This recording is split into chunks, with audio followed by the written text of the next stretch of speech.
Good morning, dear students. Jai Shri Krishna. After the completion of the Indian economy after the independence, now we are going to study about characteristics of India as a developing economy. આપણે we all know that India is a developing economy. બરાબર? હવે કયા characteristics પરથી આપણે કહી શકીએ કે એ developing economy છે, તો તેના વિશે આપણે સ્ટડી કરવાના છે. This question is also asked for the 3 of 5 marks. That means કે આમાં જે તમને ત્રણ ક્વેશ્ચન્સ છે before independence, after independence and characteristics, આ 3 માંથી એક ક્વેશ્ચન તમને મોસ્ટલી 5 માર્ક્સ માં આવવાની પોસિબિલિટીઝ છે વધારે. બરાબર? ત્રણ માંથી કોઈ બી એક ક્વેશ્ચન 5 માર્ક્સ માં આવવાની પોસિબિલિટીઝ છે. જોઈએ. Through some area of economy mentioned above indicated lower economic development, India cannot be called as a dash developed nation.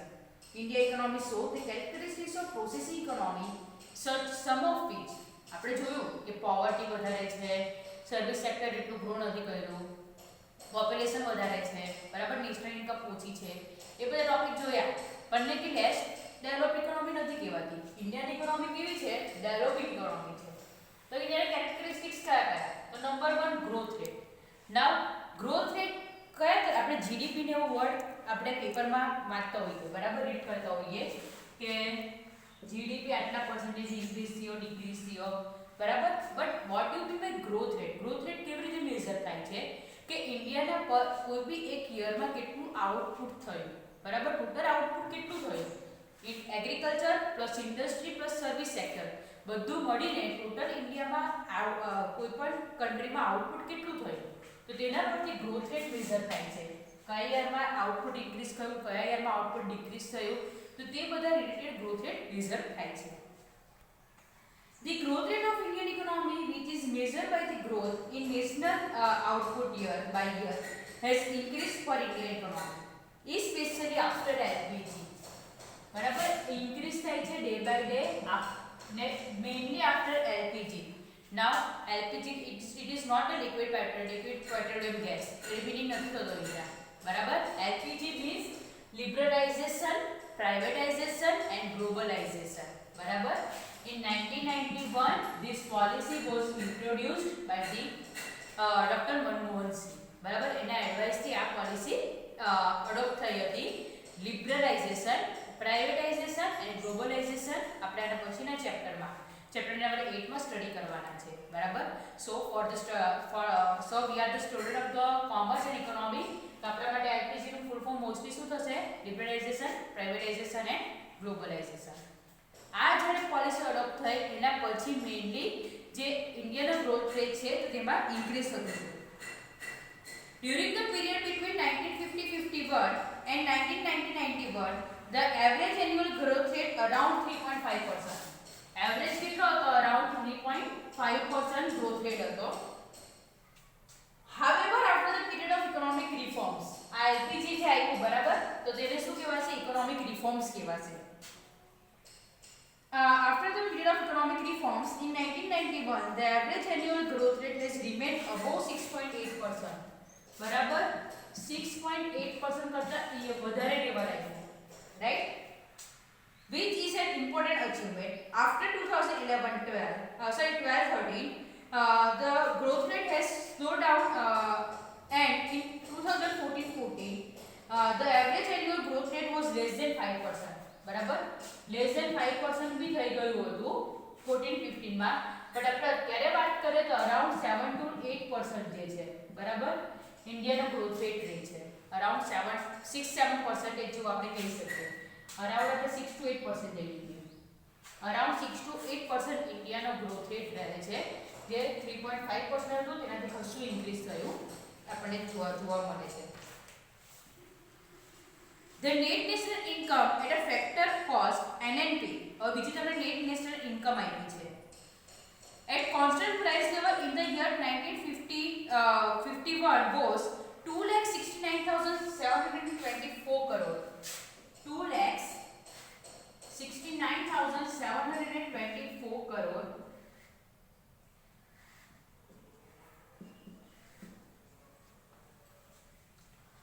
Which increased to 87,51,834 crore. કેટલી થઈ છે? 87,51,834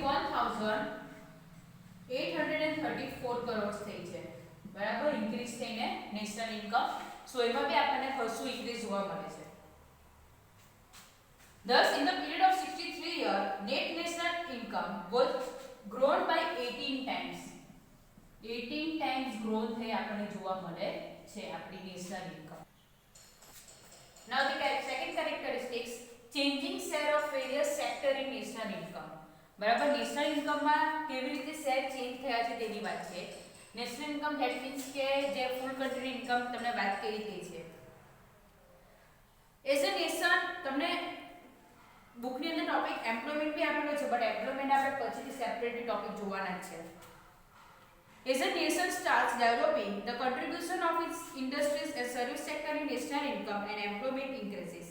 It means that now people have to depend less on the traditional sector, that is the industry sector, and with improvement in technology and capital formation, they get employment in relatively more productive sectors, that's industry sector and service sector. India's service sector has started growing significantly after the reforms of 1991. The following table, તમે table આપ્યું છે અહીંયા તમારા માટે 2 year લખેલા છે, એટલે તમારી ઇન્ફોર્મેશન યાદ રાખવાની છે. 1 માર્ક MCQ और 2 માર્ક્સ પૂછી શકે છે આને ક્વેશ્ચન. સો જોજો, એગ્રીકલ્ચર માં નેશનલ ઇન્કમ કેટલા પર્સન્ટેજ હતી? નેશનલ ઇન્કમમાં સર એગ્રીકલ્ચરનું કોન્ટ્રીબ્યુશન કેટલું હતું? 53.1% હતું, જે ડિક્રીઝ થઈને 17.6% થયું. બરાબર, એગ્રીકલ્ચરમાં ડિક્રીઝ થયું છે 17.6%. ઇન્ડસ્ટ્રીની વાત કરીએ તો 16.6% હતું, જે ઇન્ક્રીઝ થઈને 29.7% થયું છે. એન્ડ સર્વિસની વાત કરીએ તો 30.3% હતું, જે ઇન્ક્રીઝ થઈને 52.7%. બરાબર, તો આપણી નેશનલ ઇન્કમ છે, બરાબર, આપણી નેશનલ ઇન્કમ છે તેમાં સૌથી વધારે કોન્ટ્રીબ્યુટ કોણ કરે છે? સર્વિસ સેક્ટર કરે છે. 100 માંથી 52 રૂપીસ અરાઉન્ડ, એટલે અરાઉન્ડ 53 રૂપીસ સર્વિસ સેક્ટર આપે છે, અરાઉન્ડ 30 રૂપીસ જે છે તે ઇન્ડસ્ટ્રી સેક્ટર આપે છે, અને બાકીના જે છે બરાબર તે એગ્રીકલ્ચર સેક્ટર આપે છે. તો આ નેશનલ ઇન્કમની આપણી વાત થઈ. તો જો તમને ક્વેશ્ચન પૂછે MCQ માં કે which sector contributes more in the national income, which sector contributes more in the national income, તો તમારો આન્સર આવશે service sector.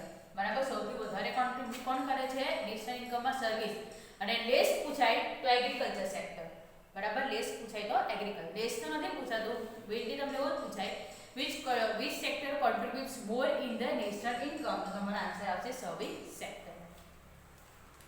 Now per capita income જે આપણે ડિસ્કસ કરીએ તે છે the per capita income of India at the constant price 1950-51 was 714 rupees, 7114 rupees, which increased to 39,904 rupees. 39,904 rupees. Thus, in the period of 63 years, per capita income approximately increased by 5.6 times. બરાબર, 5.6 times increase થયું છે. Between the period of 1950-51 and 1990-91, it increased about 1.6%, while in after 1991 it increased by 5.5%. બરાબર, એ પહેલા ઓછું increase થતું હતું, પછી વધારે ઇન્ક્રીઝ થયું છે. We observed that the share of agriculture in employment has declined over the years and that the industry sector and service sector. હવે આપણે એમ્પ્લોયમેન્ટની વાત કરીએ. બરાબર, આમાં તમને બે પોઈન્ટ બધા આપેલા છે, બટ વચ્ચે એક પર કેપિટા ઇન્કમનો ટોપિક અને આફ્ટર ધેટ લેવલ ઓફ એમ્પ્લોયમેન્ટનો ટોપિક છે. બરાબર, primary sector, secondary sector and territory. Primary એટલે એગ્રીકલ્ચર, સેકન્ડરી એટલે industry and territory that means service sector. Primary sector, this sector include agriculture and allied activity, dairy farming and animal husbandry. એટલે agriculture related જે બધી જે બધા એમ્પ્લોયમેન્ટની જે વાત કરીએ તે. After that dairy farming and animal husbandry શેમાં આવશે? પ્રાઇમરીમાં આવશે. ઇન્ડસ્ટ્રીની વાત કરીએ, this include manufacturing, constructing, mining, quarrying. In other words, it includes all the production activity. જે બધી production activity secondary that means industry માં આવશે.